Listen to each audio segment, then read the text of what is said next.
Muy buenos días, bienvenidos todos y todas a esta ocasión tan especial para nosotros como Facultad de Derecho de la Universidad Adolfo Ibáñez, en la presentación del libro de nuestra profesora Verónica Wegner, Los pactos prenupciales en previsión de la crisis matrimonial. La sesión va a estar dividida en los comentarios de nuestros dos invitados. Habla primero la profesora Susan Turner, después el profesor Eduardo Kurt, y finalizará la profesora Verónica Wegner con los comentarios. Y tendremos un momento para preguntas y respuestas de parte de ustedes. A continuación, los dejo con nuestra decana, la señora Isabela Nina. Muchas gracias, Constanza.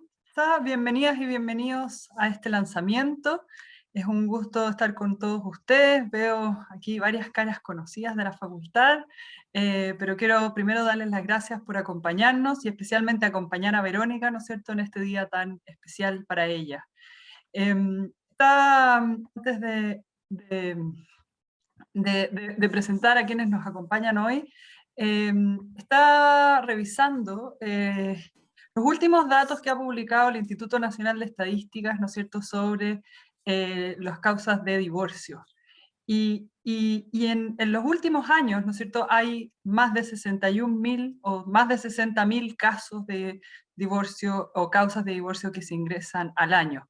Y si bien han habido algunos cambios entre años, ¿no es cierto?, hay un cambio, por ejemplo, entre el 2019 y el 2018, la cantidad de causas de divorcio que se ingresaron a tribunales, la verdad es que, como señala el libro de Verónica, este es un hecho, es una realidad social y es algo, por supuesto, que el derecho debe abordar y hacerse cargo. El libro, por supuesto, trata sobre las capitulaciones, los pactos prenupciales, pero impacta muy directamente en esto, ¿no es cierto?, en cómo estos pactos, estos acuerdos, pueden ser también un espacio para encontrar distintas soluciones o soluciones más colaborativas en los contextos que ya mencionaba, ¿no es cierto?, de crisis matrimonial. Creo que el aporte de la profesora Verónica Wegner a esta materia, ¿no es cierto?, un aporte que, como sabemos, es inicial, pero además es inicial en el estudio de estas cuestiones en Chile, ¿no es cierto?, es muy fundamental para esta realidad social, para los desafíos que tenemos actualmente como sociedad, que tenemos como derecho en materia de derecho de familia, y por supuesto para intentar buscar espacios de colaboración en momentos de crisis que son tan complejas como aquellas que impactan el núcleo familiar. Así es que quería darles muy especialmente la bienvenida y junto con ello agradecer a la profesora Susan Turner y al profesor Eduardo Kurt. El profesor Eduardo Kurt, probablemente muchos de ustedes lo conocen, bueno, ambos lo conocen, pero el profesor Eduardo Kurt es de la casa, ¿no es cierto?, profesor doctor en Derecho por la Universidad de Valparaíso, profesor de Derecho Civil de la facultad, y agradecer también a la profesora Susan Turner, también doctora en Derecho, no voy a arriesgar mi alemán, es demasiado básico, profesora de la Universidad Austral, y agradecer que nos acompañe virtualmente. Una de las maravillas del Zoom, ¿no es cierto?, es que hoy día muchos de nosotros nos encontramos en distintos puntos del país, así es que podemos tener este espacio de encuentro. Y para terminar, nuevamente, felicitar a la profesora Verónica Wegner. Es para nosotros realmente una alegría, nos hemos demorado en generar este espacio, pero ha sido una alegría poder estar aquí, poder tener este espacio de compartir, de dar no solamente visibilidad a su trabajo, pero también este espacio de encuentro, de discusión, de recibir los comentarios que ambos profesores harán sobre su publicación, pero también sabemos que van a surgir mucho más preguntas, así es que seguro vamos a tener nuevas publicaciones en el futuro en esta materia. Así es que felicitaciones una vez más, Verónica, y Constanza, te dejo como maestra de ceremonia. Muchas gracias, decana.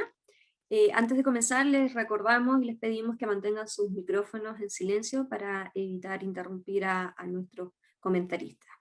Los dejo con ustedes ahora a la profesora Susan Turner. Muchas gracias nuevamente, Susan, por estar hoy día con nosotros.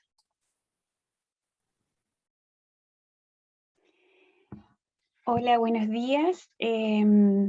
En primer lugar, quiero agradecer a la decana de la Facultad de Derecho por haberme invitado a esta presentación. Me siento muy honrada con ello. En segundo lugar, esta ocasión me da dos alegrías que sumadas abren un verdadero paréntesis en este tiempo tan gris. Por un lado, la aparición de un buen libro sobre derecho de familia nacional es una excelente noticia. Siento una especial reverencia por los libros, por su historia y por su función. Y me gusta el papel, aunque ya no sea correcto afirmarlo, y la forma en que cobra vida gracias a las ideas del autor. Por otro lado, me alegra que el libro que hoy celebramos sea de Verónica Wegner. Conozco a Verónica desde hace varios años. Nos juntamos habitualmente en las Jornadas Nacionales de Derecho Civil y siempre resulta interesante escucharla y entretenido compartir con ella. He visto cómo ha ido consolidando su carrera académica, ganándose un lugar por méritos propios. Formé parte de su tribunal de tesis doctoral y en esa oportunidad solo confirmé su solvencia intelectual, su buen criterio jurídico y su aplomo para defender sus opiniones. Vamos entonces al libro. El libro trata de un tipo de acuerdo de voluntades entre dos personas que van a contraer matrimonio y que antes de ello pactan las condiciones aplicables frente al cumplimiento de una doble condición futura, si lo dijéramos en términos civilísticos. Que el matrimonio efectivamente se celebre y en segundo lugar que fracase, esto es, que la comunidad de vida en que consiste este contrato bilateral del matrimonio no sea vitalicio y por el contrario termine. El análisis de estos pactos se inicia con un capítulo que pretende ubicarlos en el entramado del derecho de familia. En esta tarea, la autora desarrolla el principio de autonomía de la voluntad como un mecanismo idóneo para la regulación preventiva de la crisis matrimonial. Describe cómo este principio fundamental del derecho civil patrimonial ha encontrado cada vez más aplicaciones en el derecho de familia pese a las características tradicionales de orden público de sus normas. En este contexto, explica, no es extraño que esta autonomía de los cónyuges situados en un plano de igualdad alcance también los efectos de las cada vez más habituales crisis matrimoniales, pero ya no como un remedio posterior a la crisis.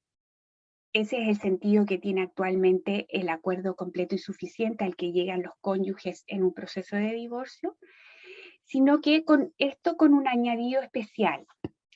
El pacto prevé la crisis, es decir, se anticipa a ella. Los pactos prematrimoniales en previsión de la ruptura operan entonces como un verdadero seguro de daños, utilizando la metáfora transcrita por la autora de Roca y Trías. Nadie quiere el daño, aunque el contrato de seguros prevenga el desastre si este ocurre. Aquí entonces pasaría lo mismo. A continuación, estos pactos prematrimoniales son analizados a la luz de los costos patrimoniales y extrapatrimoniales derivados de la tradicional solución de la crisis matrimonial ex post, es decir, después de generado el conflicto de familia. La contrastación de estos costos con los que generaría la solución de los pactos ex ante permiten a la autora concluir la legitimidad y utilidad de estos pactos. En el segundo capítulo se abordan nuestras viejas y olvidadas capitulaciones matrimoniales. Estos acuerdos de orden patrimonial que pueden celebrar antes de contraer el matrimonio, al igual que los pactos en previsión de las crisis, son estudiados en cuanto a su objeto. ¿Qué se puede convenir y qué no se puede convenir en las capitulaciones matrimoniales? La autora concluye que los efectos de la crisis matrimonial pueden estar regulados en las capitulaciones previas de nuestro Código Civil.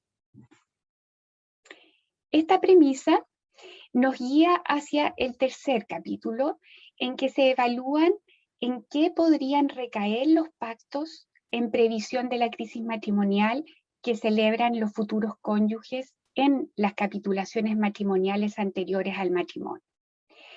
La sistematización propuesta distingue entre los pactos de naturaleza personal, es decir, relativos a la persona de los cónyuges, y aquellos de carácter patrimonial.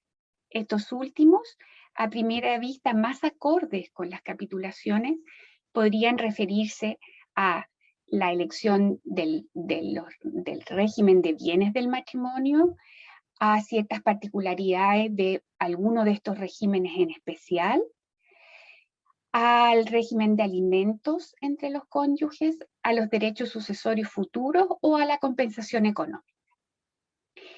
Los pactos sobre aspectos personales de los cónyuges, a su vez, podrían abordar la delimitación de los deberes conyugales, la posible indemnización a que habría lugar frente al incumplimiento de estos deberes, o a cláusulas de irresponsabilidad aplicables a este incumplimiento, a multas o cláusulas penales para el caso de ejercerse la acción de separación o divorcio. Estos serían entonces los posibles contenidos de estas cláusulas. Como estarán suponiendo correctamente, estos pactos recaídos en aspectos personales de los cónyuges son los que acarrean las mayores críticas en la doctrina. En una rama del derecho civil, como el derecho de familia, acostumbrada a la argumentación basada en el orden público y en la paz de las familias, naturalmente que despierta resistencia el que los futuros cónyuges pudiesen acordar que en su unión no regirá, por ejemplo, el deber de fidelidad, o que el cónyuge infiel deberá una multa por cada acto de adulterio en que hubiese incurrido.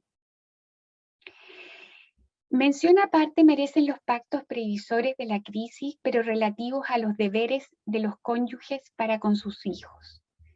Pronunciándose a favor de ellos, la autora remarca que ellos siempre tendrían como límite los derechos de los niños, contenido esencial por su parte del concepto de interés superior del niño.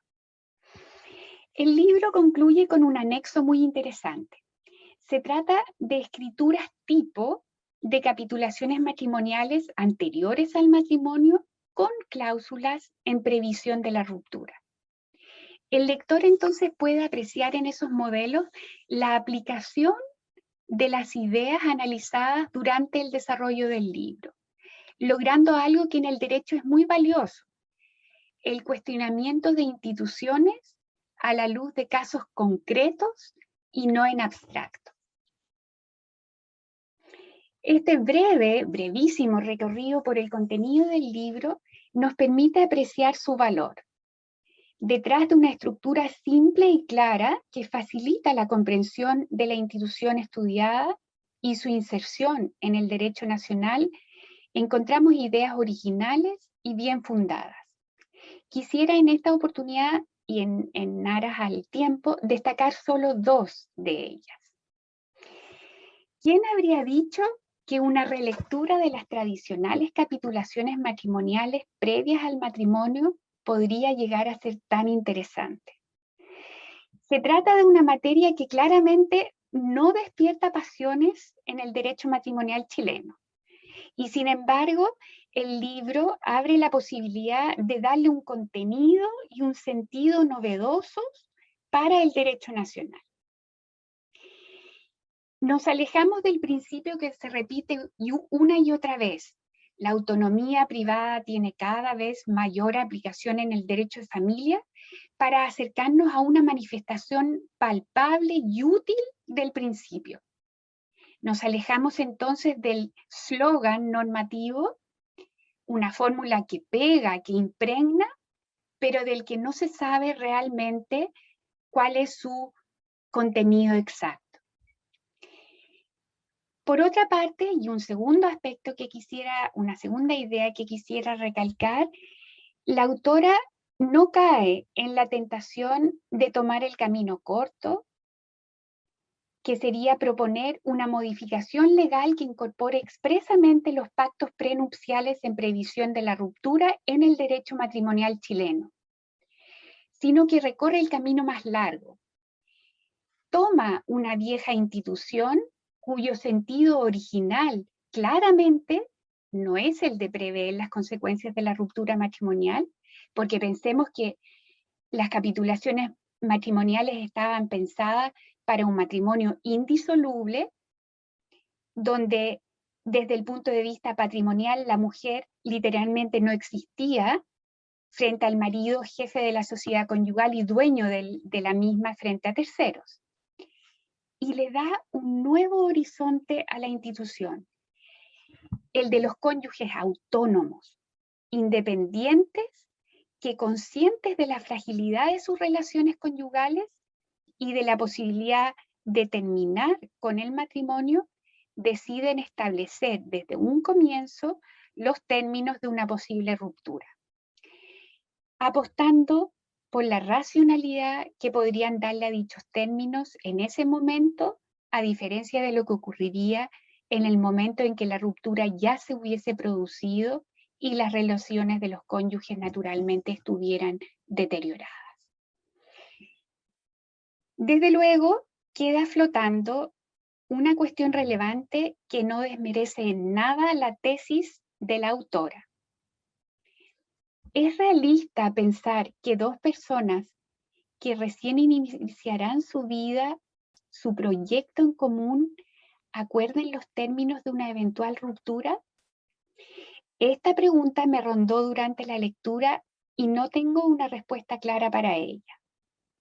La justificación de la postura contraria a la existencia de los pactos en previsión no me convence, pero tampoco logro creer genuinamente en estos pactos.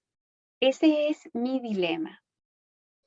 La postura contraria a los pactos denota una comprensión, en mi opinión, estricta del estatuto matrimonial, donde prima el orden público y la idea del matrimonio por toda la vida de los cónyuges, que creo que se encuentra desfasada. Pero por otro lado, no imagino que dos personas que contraerán pronto matrimonio se sienten a la mesa con el propósito de fijar las condiciones de su fracaso matrimonial. ¿Será realmente posible preverlas?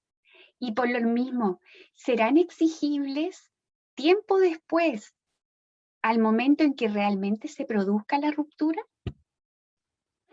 Siempre he preferido aquellas interpretaciones de las instituciones de familia que están por tratar a los adultos como seres autónomos y racionales, aquellas en que las instituciones sirven para un fin determinado como legítimo en un tiempo y en espacio determinados, y no simplemente en abstracto, asumiendo que las personas son héroes o son santos. Los pactos prenupciales en previsión de la crisis matrimonial, como una de las posibles cláusulas contenidas en una capitulación matrimonial, calzan en este sentido con mi orientación y, sin embargo, creo que fallan en cuanto a su supuesto de aplicación.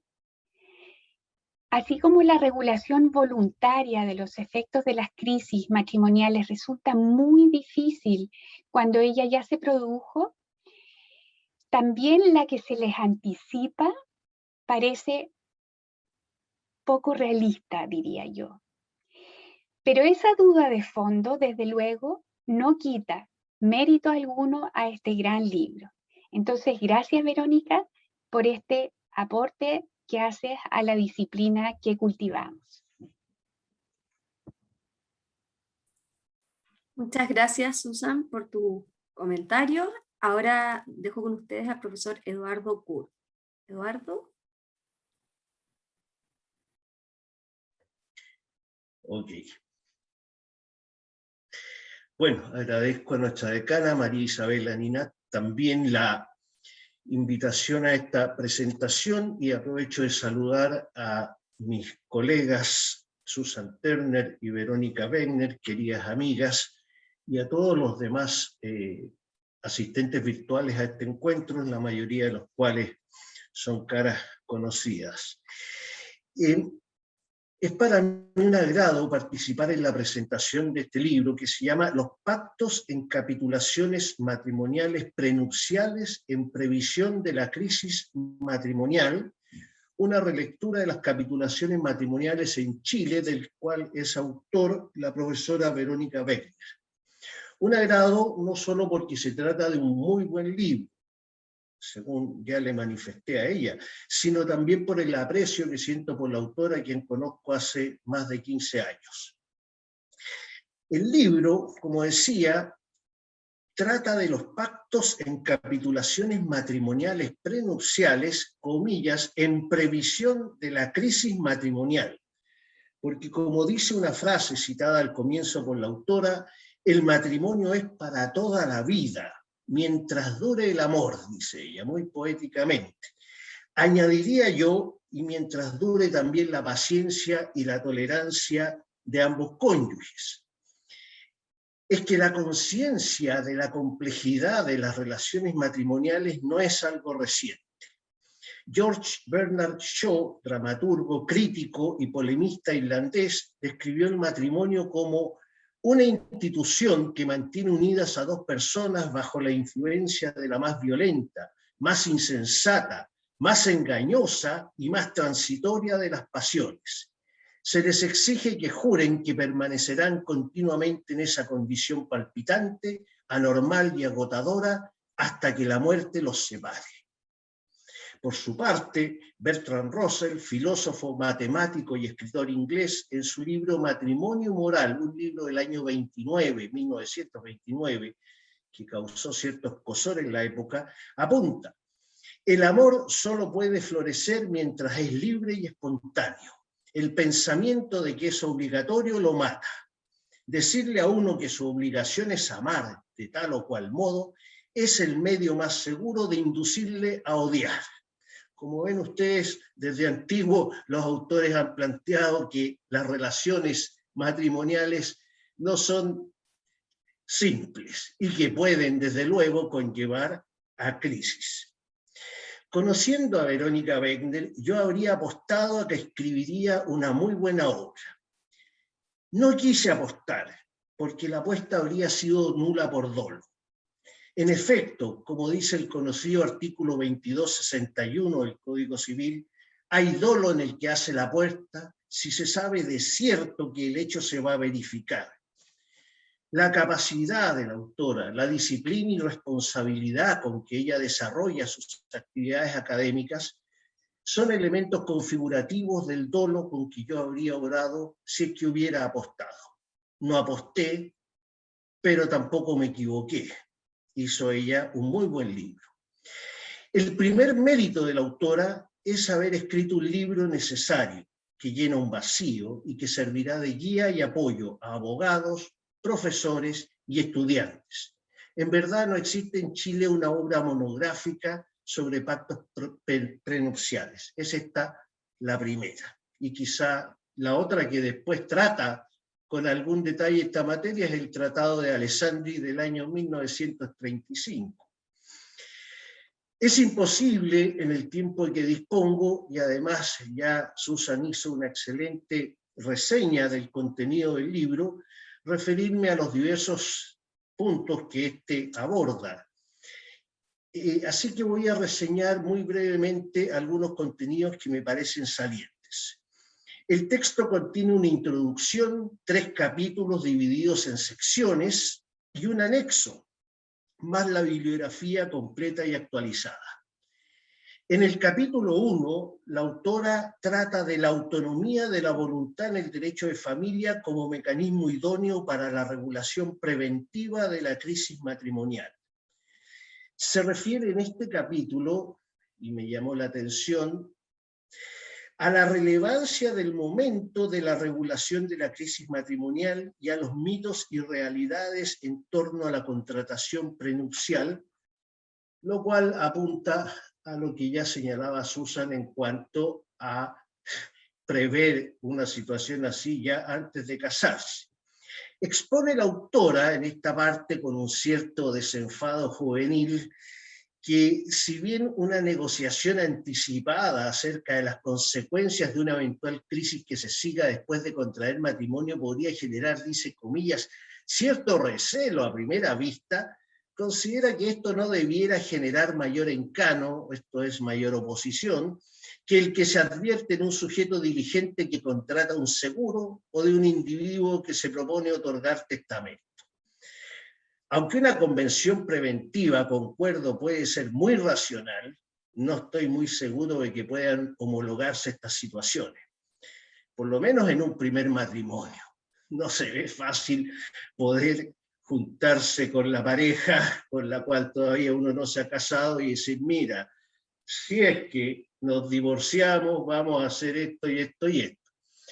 Aunque, repito, me parece que es racional, pero estamos hablando de un matrimonio, no de un seguro ni de un testamento. El capítulo 2 se denomina las capitulaciones matrimoniales como expresión de la autonomía de la voluntad en el contrato matrimonial, y en él la autora analiza el concepto, naturaleza jurídica y caracteres de las capitulaciones matrimoniales en el Código Civil de Chile, en especial las cláusulas expresamente permitidas y prohibidas. En este capítulo, la autora efectúa un interesante análisis de las capitulaciones en la legislación comparada, en los ordenamientos de common law, de civil law, e incluso en los ordenamientos de derecho islámico, lo cual no deja de ser un tanto incluso exótico, pero desde luego muy interesante. En el capítulo 3, que es la parte medular del libro, la Verónica Wegner estudia los pactos en previsión de una crisis matrimonial en Chile, distinguiendo diversos tipos a los cuales ya se ha referido la profesora Susan Turner. Entre muchos se refiere a pactos relativos a la sociedad conyugal, y dentro de estos destacan previsiones respecto de la presunción de ganancialidad de ciertos bienes en la sociedad conyugal, a la liquidación del régimen, a la renuncia anticipada de los gananciales y a la administración de los bienes. Particular relevancia tiene también el análisis relativo a la posibilidad de celebrar diversos pactos en materia de compensación económica. En esta parte, la autora, luego de analizar su posible eficacia en la doctrina comparada y nacional, concluye que la compensación económica puede ser renunciada anticipadamente en capitulaciones prenupciales. Ahora, que el contenido de esta obra tiene muchas cualidades es un hecho de la causa. Esto no significa, desde luego, que uno deba compartir todas las conclusiones de la autora. Lo interesante es que sus análisis y conclusiones se encuentran bien fundadas, de manera que las discrepancias que pueda uno tener con eso son solo discrepancias, son solo diferencias de opiniones que por lo mismo no debieran causar una crisis de amistad con la autora. Cito un par de discrepancias. La primera, pienso que no se puede renunciar anticipadamente a la compensación económica, de cuya regulación, aclaro, no soy un especial defensor. Al contrario, la estimo un tanto injusta respecto del cónyuge que trabaja del hogar. Y permítanme aquí un pequeño paréntesis. El artículo 61 de la Ley de Matrimonio Civil da derecho de compensación al cónyuge, normalmente la mujer en la realidad chilena, que sufrió un menoscabo económico por no haber podido desarrollar una actividad remunerada durante el matrimonio o por haberlo hecho en menor medida de lo que podía y quería, todo esto por haberse dedicado al cuidado de los hijos o a las labores propias del hogar común. De manera que si la mujer realiza un trabajo de jornada completa fuera del hogar común, no cumple con los supuestos para acceder a la compensación. ¿Y qué injusto es esto? Es que alguien puede pensar que las mujeres que trabajan fuera del hogar llegan a su casa luego a ver televisión y a realizar labores de esparcimiento. ¿Acaso estas mujeres no llegan a su residencia a dedicarse también al cuidado de los hijos y a las labores del hogar? Pues bien, estas mujeres realizan un doble trabajo, dentro y fuera del hogar, y paradójicamente no tienen derecho a la compensación. Vuelvo al tema de mi discrepancia. El Código Civil permite a la mujer renunciar a los gananciales antes del matrimonio e incluso una vez disuelta la sociedad conyugal. ¿Y por qué lo hace? Porque la renuncia a los gananciales en la sociedad conyugal no perjudica a la mujer. Si renuncia antes del matrimonio no va a responder de las deudas sociales. Y si lo hace disuelta la sociedad conyugal, tiene patrimonio reservado al artículo 150 y se puede quedar con la totalidad del activo de ese patrimonio. Incluso el Código Civil permite rescindir la renuncia si la mujer hubiera sido inducida a renunciar por engaño o por un justificable error acerca del verdadero estado de los negocios sociales. En cambio, la ley prohíbe la renuncia anticipada del crédito de participación en los gananciales. ¿Y por qué la prohíbe? Porque el cónyuge que renuncia nada gana con ella, al contrario, se perjudica. Pues bien, lo mismo ocurre con la renuncia a la compensación económica. Ningún beneficio acarrea al renunciante, solo le provoca perjuicio al cónyuge renunciante y eventualmente a los hijos que vivan con ese cónyuge renunciante. En mi concepto, la regla decisiva que debe tomarse en cuenta para determinar la licitud o ilicitud de este y otros pactos capitulares no prohibidos expresamente se encuentra en el artículo 1717 del Código Civil, que puede dividirse en dos partes y que a todo esto analiza la autora con detalle. La primera parte es que las capitulaciones matrimoniales no contendrán estipulaciones contrarias a las buenas costumbres ni a las leyes. Esta parte contiene una regla abierta, indeterminada, como lo es el concepto mismo de buenas costumbres. La segunda parte, en cambio, aterriza el contenido de la regla, lo precisa, y dice: no serán pues en detrimento, o sea, en deterioro, de los derechos y obligaciones que las leyes señalan a cada cónyuge respecto del otro o de los descendientes comunes. Lo cual significa que son contrarias a las buenas costumbres y eventualmente a la ley aquellas capitulaciones en deterioro, menoscabo o perjuicio de los derechos y obligaciones de los cónyuges y respecto de los descendientes comunes. Entonces uno podría preguntarse: ¿y por qué no prohibió expresamente el legislador la renuncia anticipada de la compensación económica? Y aquí podría haber dos respuestas, en mi opinión, pero que son nada más que intuiciones. Pienso que pudo haber sido por inadvertencia el legislador, no pensó que alguien pudiera plantear la renuncia anticipada, o bien porque se pensó que la situación quedaba comprendida en la regla general del artículo 1717 del Código Civil. Otra discrepancia, nada más que para mencionar, dice relación con la afirmación de que mediante estos pactos podría destruirse la presunción de ganancialidad de los bienes que establece el artículo 1739 del Código Civil, según el cual los bienes que existen en poder de cualquiera de los cónyuges durante la sociedad o al tiempo de su disolución se presumirán pertenecer a ella, a menos que aparezca o que se pruebe lo contrario.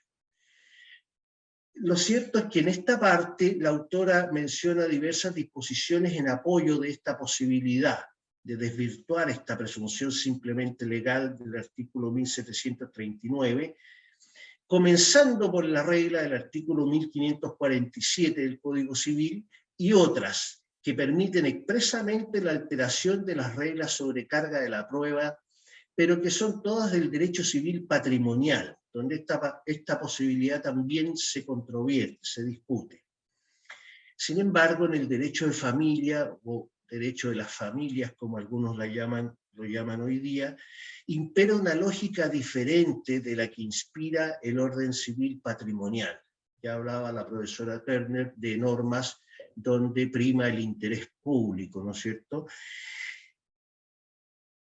Pero es tan diferente esta lógica que podría afirmarse incluso que el derecho de familia poco tiene de derecho civil, como desde comienzos del siglo XX sostuvo Antonio Chicu, para quien el derecho familiar es un tercer derecho que no forma parte ni del derecho público ni del derecho privado, y se trataría de un nuevo género que es autónomo e independiente.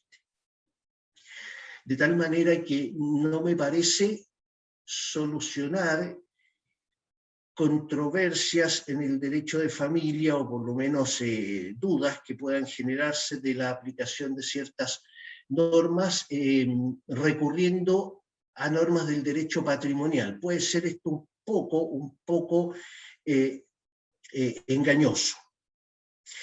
En segundo lugar, opino que no se puede desvirtuar esta presunción, porque la presunción de sociabilidad de los bienes que establece el artículo 1739, inciso 1, se establece en protección de terceros y no de los cónyuges.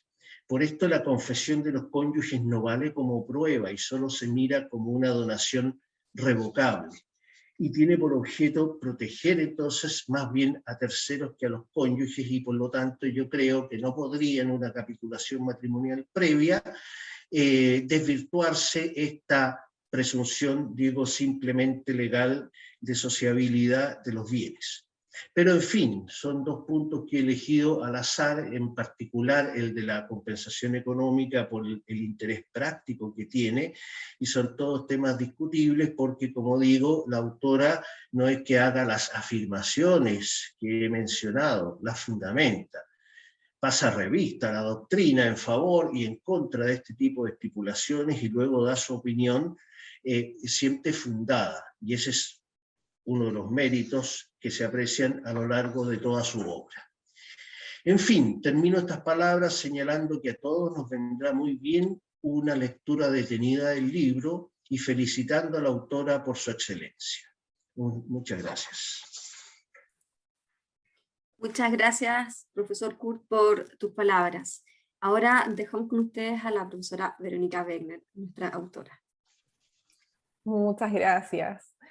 Agradezco a todos los presentes por acompañarme en este momento. Este es un hito verdaderamente significativo para mí, así que muchas gracias. Agradezco especialmente a los comentaristas Susan Turner y Eduardo Kurt por haber aceptado participar en esta presentación, por sus excelentes ponencias, y también agradezco a la Universidad Adolfo Ibáñez por permitirme este espacio virtual, dadas las circunstancias, para poder hacerlo. Como se ha expresado, esta publicación surgió a partir de mi investigación doctoral acerca del tema de los pactos en previsión de ruptura matrimonial, que fue guiada por quien se ha dicho ya muchas veces, en muchas oportunidades, es de los mejores juristas de los últimos tiempos, don Alejandro Guzmán Brito, a quien agradezco su orientación y generosidad en la dirección de la precuela de este trabajo. En la defensa de aquella tesis, en el año 2019, tuve la suerte también de someter mi investigación a la examinación de otros importantes juristas, doctores en Derecho, entre ellos Susan y don Hernán Corral, a quienes agradezco sus comentarios y observaciones brindadas en su momento, y especialmente también por haberme instado a efectuar una posterior publicación de mi trabajo. Por ello no es casual que Susan haya sido elegida para acompañarme en este importante momento. En fin, con aquellos comentarios y observaciones en aquel momento en mi cabeza, tomé luego la decisión de trabajar en esta monografía. Así, en el primer año de pandemia, que coincidió con los primeros meses de vida de mi pequeño hijo, y por ende con mi descanso laboral y por maternidad, me embarqué en la tarea de convertir mi tesis doctoral en una monografía que pudiera resultar útil para distintos operadores jurídicos, jueces, abogados, litigantes, académicos, notarios, consejeros técnicos, psicólogos, en fin. Y así mi 2020 pasó entre aprender a ser madre, ver a mi hijo crecer, revisar, ¿no es cierto?, actualizar mi manuscrito, incorporar cambios de legislación, darle muchas vueltas a algunas ideas que aquí ya han sido, ¿no es cierto?, revisadas, para terminar definitivamente con este producto, que espero que sea de utilidad en la aplicación de nuestro derecho, y eventualmente también que pueda servir para futuras reformas tan pendientes, ¿no es cierto?, en nuestro sistema, en el ámbito del derecho de familia y del derecho patrimonial de familia. En fin, no puedo dejar de agradecer a quienes me acompañaron en el proceso previo a la publicación de este libro, a mis compañeros de trabajo de la Universidad Adolfo Ibáñez, en especial a Patricia Lorca, Fabián Elorriaga, Guillermo Jiménez, Sebastián Figueroa y Eduardo Kurt, con quienes en más de una oportunidad discutí los contenidos de este trabajo. Tampoco, ¿no es cierto?, es casual que me acompañe en esta presentación el profesor Kurt, con quien trabajé como ayudante hace ya varios años. ¿Para qué decir cuánto? Si ya lo mencionó, ¿no es cierto?, el profesor Kurt, y con quien también publiqué algunas obras previas en coautoría. Agradezco a mi decana por apoyarme en el desarrollo de este evento. Agradezco también a Constanza Uribe y al equipo de difusión por la organización de esta actividad, y a Constanza especialmente por su paciencia. A la editorial Thomson Reuters por su trabajo de edición y publicación de esta monografía. Y finalmente, no por ello menos relevante, agradezco a mi familia extensa y nuclear, a mi marido, a mis amigos, por su apoyo permanente y constante. Esta primera edición, esperemos que sea una primera edición y haya muchas más después, va dedicada a mi hijo Alonso. Muchas gracias. Muchas gracias, Verónica, por tus palabras. Es un orgullo para nosotros como facultad estar apoyándote hoy día en esta actividad. Dejamos abierto el chat por si alguien quiere hacer algún comentario, alguna consulta a los expositores, a la autora, o también si alguien quisiese levantar la mano y prender su micrófono y así compartir sus opiniones. Acá nos llegó una pregunta, Francisca Bravo. Buenos días, Verónica, gracias por tu perspectiva. El énfasis se hace en la ruptura, sin embargo, te consulto si la regulación anticipada sirve además en cuanto a la administración de los bienes durante el matrimonio. Bien, muchas gracias por la pregunta, Francisca, muchas gracias. Sí, efectivamente, en el trabajo, si bien el título pareciera ser indicativo de solamente regular los aspectos relativos a una crisis matrimonial, durante mi investigación también me dediqué al estudio de las distintas cuestiones que pueden presentarse constante el matrimonio y no necesariamente vinculadas a una crisis. Entonces, de esa manera, a propósito de los pactos en relación a los aspectos patrimoniales de los cónyuges, digamos, de los futuros contrayentes, yo dedico una parte importante a las distintas modulaciones que pueden establecerse en el régimen de sociedad conyugal, a propósito de la administración, a propósito de autorizaciones anticipadas de enajenación, por ejemplo, de ciertos bienes, a propósito de administración separada, de algunas cuestiones que pudieran radicarse especialmente en la mujer, ¿no es cierto?, por tener unas especiales habilidades para la administración de ciertos bienes, dada su profesión, por ejemplo. También establezco la posibilidad de establecer cláusulas en torno a las modulaciones, en torno al régimen de participación en los gananciales y también de separación total de bienes. Por ejemplo, el establecimiento de también presunciones de, digamos, copropiedad respecto de ciertos bienes que pudieran adquirirse en conjunto durante el matrimonio.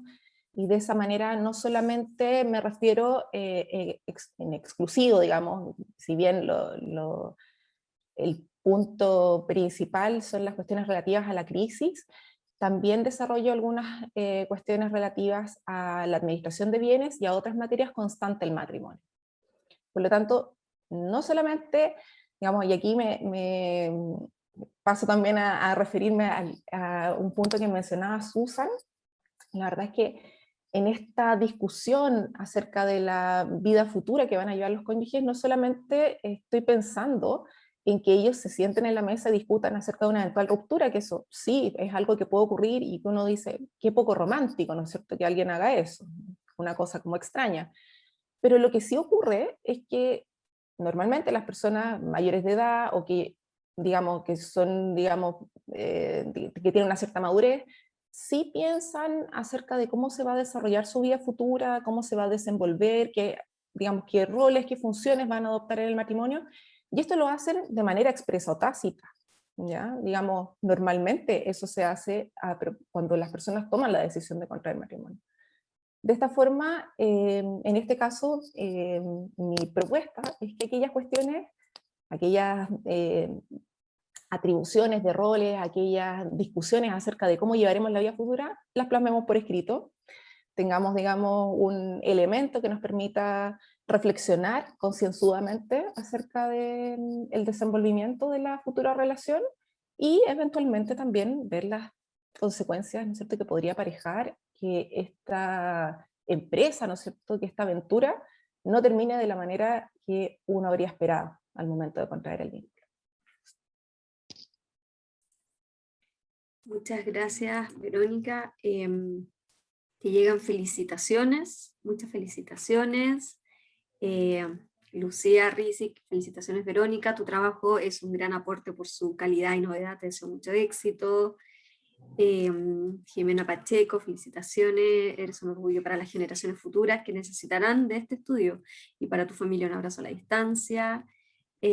Acá Jimena Valenzuela, felicitaciones, Verónica, nunca he entendido la disposición que permite la renuncia anticipada de los gananciales. ¿Para qué entonces casarse en sociedad conyugal? Y María Ingrid pregunta, quisiera saber cuál es el porcentaje en Chile que utiliza este mecanismo. Si quieres, ¿contestas esas dos? Sí, a ver, vamos por la primera, de Jimena Valenzuela, acerca del tema de la renuncia a los gananciales anticipados en la sociedad conyugal. Bueno, como lo explicaba el profesor Kurt hace unos momentos, la finalidad que tiene la renuncia anticipada, digamos, en una administración, digamos, en una futura sociedad conyugal, podría tener, digamos, múltiples motivos. La verdad es que dentro de las causas, digamos, de los actos jurídicos, de las declaraciones, si seguimos la teoría, ¿no es cierto?, de la causa final, son múltiples las razones por las cuales alguien podría tomar la decisión de hacer aquello. Yo me inclino por pensar que, digamos, la razón en este punto sería que la mujer va a desarrollar una actividad separada de su marido, tal como lo dispone el artículo 150 del Código Civil, y en ese sentido estamos dejando claro que la mujer no va a participar ni de las gananciales, ni tampoco va a aportar sus adquisiciones propias en virtud de ese trabajo separado de su marido. Digamos, no se van a colacionar entonces sus bienes, sus ganancias, en virtud del artículo 150 en una futura liquidación de la sociedad conyugal. Y por otro lado, bueno, el efecto principal, ¿no es cierto?, que tiene esta cuestión en materia de responsabilidad de la mujer, es que si la mujer no participa, ¿no es cierto?, de los gananciales, tampoco se hace responsable de las deudas que pudiera generar el marido. Aquí uno pudiera pensar que tal vez la mujer tiene algún resquemor en torno a la futura administración de su futuro, ¿no es cierto?, cónyuge, y de antemano dice, oiga, mire, yo voy a renunciar porque me parece que aquí esto va a terminar con más deudas que ganancias, así que desde ya renuncio. Es una cosa así, podría ser. La verdad es que como planteo, las razones pueden ser infinitas, pero las consecuencias legales son aquellas, digamos, que no se colacione las ganancias de la mujer en virtud del ejercicio de una actividad, profesión, oficio, industria, separados de su marido en virtud del artículo 150 del Código Civil, y por otro lado que la mujer no tenga que hacer frente a, digamos, las obligaciones y las deudas que el marido haya podido adquirir durante la administración de la sociedad conyugal. La otra pregunta, no me acuerdo muy bien de qué se trata. El porcentaje, estamos buscando el porcentaje ¿cuál es el porcentaje en Chile que utiliza este mecanismo? El mecanismo de las capitulaciones prematrimoniales en miras de una crisis futura. Por ahora, lo que yo pude advertir a propósito de mi investigación, lo que aparece publicado, digamos, que me costó muchísimo obtener esa información, tuve que hacer muchos requerimientos por ley de transparencia para poder obtener estos números, es que es una cosa muy anecdótica por el momento. Yo creo que esto se puede deber a varias varios factores. Por una parte, desconocimiento.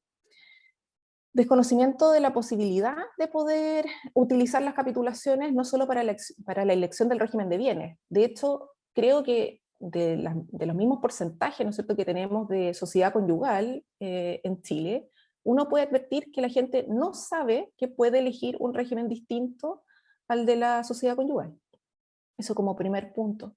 Y como segunda cosa, bueno, espero que a partir de esta investigación, de este trabajo y de su difusión,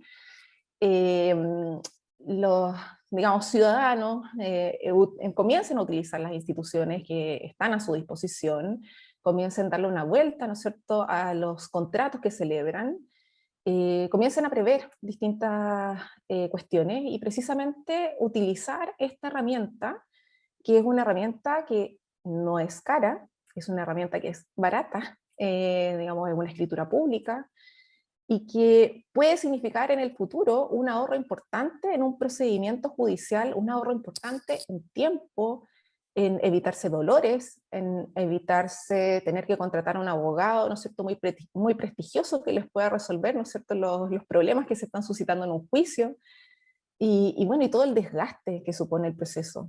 Yo me embarqué en esta investigación porque así como desarrollo actividades de docencia, también me dedico al litigio en materia de familia, y es verdaderamente desgastante.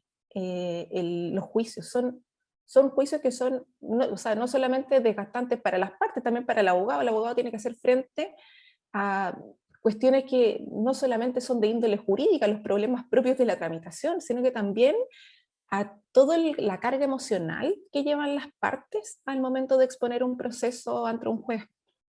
De forma que, respondiendo a la pregunta inicial, sí, por el momento es muy poquito lo que hay de previsión en este sentido, pero espero que la gente se anime a poder pensar en su relación futura y en poder, digamos, visualizar que si bien uno no quiere que los problemas pasen, ¿no es cierto? Nadie se casa esperando divorciarse, eso sería una cosa muy extraña, ¿no es cierto? A menos de que sea no sé, un matrimonio, digamos, en fraude a la ley para obtener algún tipo de ventaja o beneficio. La verdad es que la gente se casa para toda la vida. Uno podría, ¿no es cierto?, incluir en esa ilusión de contraer matrimonio también algunas herramientas de carácter ya más racional en el desarrollo de este contrato. Bueno, son muchas las felicitaciones que te llegan de parte también de muchos de tus colegas abogados en derecho de familia y que destacan el gran aporte que este trabajo va a ser para el área. Y como para finalizar, acá hay una pregunta de Francisco Caballero que dice: buenos días, felicitaciones. ¿Sería válida la estipulación que avalúe anticipadamente o fije reglas de cálculo acerca del monto de los alimentos entre cónyuges o compensación económica? Sí, muchas gracias por la pregunta. Esas interrogantes también me surgieron a propósito de la investigación, y aquí hay que hacer un distingo, ¿no es cierto?, a propósito de los alimentos. Si se trata, ¿no es cierto?, de una convención en torno a alimentos futuros, esta sí es posible de ser pactada sin duda, pero tenemos reglas que nos indican que es necesario que se someta a esta transacción a una aprobación judicial.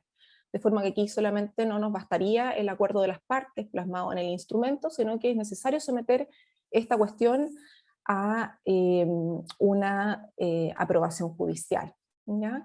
Eso por una parte. Y en torno al tema de la compensación económica, yo creo que es súper útil establecer parámetros para llegar al quantum, digamos, sin desconocer, ¿no es cierto?, que es necesario que se verifiquen los requisitos de fondo para la procedencia de esta institución.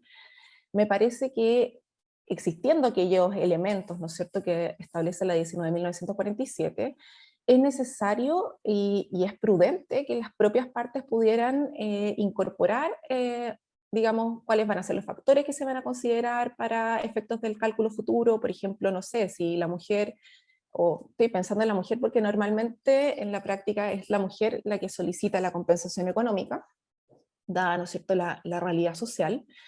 Establecer, ¿no es cierto?, por ejemplo, que la mujer siendo profesional y teniendo unos ciertos ingresos, vamos a partir, nuestro pie, ¿no es cierto?, nuestra base de cálculo va a ser tanto y que se va a calcular en base a tales o cuales factores, que eventualmente va a haber un periodo en donde no se van a considerar ciertos cálculos o ciertas cosas, o esto se va a aumentar de acuerdo a tal, no sé, a tal criterio. Esas todas son cuestiones que yo entiendo que sí son admisibles y son una herramienta, pero muy, muy útil para los jueces al momento de la fijación del quantum de la compensación económica, porque precisamente uno de los grandes problemas que uno observa en la litigación en materia de familia es precisamente que los criterios para fijar, si bien existen, ¿no es cierto?, algunas normas que nos dan algunos parámetros, la verdad es que la fijación del quantum de la compensación económica queda muy a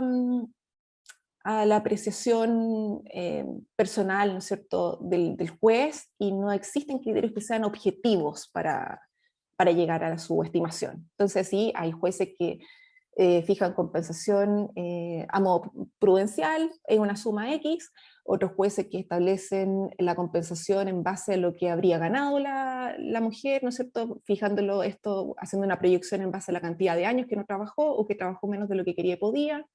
Y hay otros jueces que conceden, por ejemplo, lo que habría valido el fondo de previsión, si es que hubiera podido trabajar. Entonces los criterios son muy, muy dispares. Y esto es un peligro, ¿no es cierto?, en definitiva, para quien expone su caso en un tribunal, ¿no es cierto?, que tiene un criterio que no es el que, en definitiva, uno espera que resuelva la contienda en justicia y equidad, ¿no es cierto?, lo que efectivamente habría correspondido que recibiera esa persona por haberse dedicado al cuidado de los hijos y a las labores del hogar. Muchas gracias, Verónica. Nos sumamos a todas las felicitaciones que te llegan. Con esto ya vamos concluyendo, estamos en el tiempo. Queremos agradecer a todos quienes te acompañaron hoy día y que nos acompañan también a nosotros como facultad, y de manera muy especial agradecer nuevamente a Susan y a Eduardo por haber compartido este momento importante, por haber comentado tu libro y por su gran exposición que hicieron. Los dejamos invitados para el resto de actividades que tenemos, que pueden visitar en nuestra página web, y el video de esta presentación quedará subido a partir de la próxima semana a nuestra página. Que tengan todos una muy buena tarde.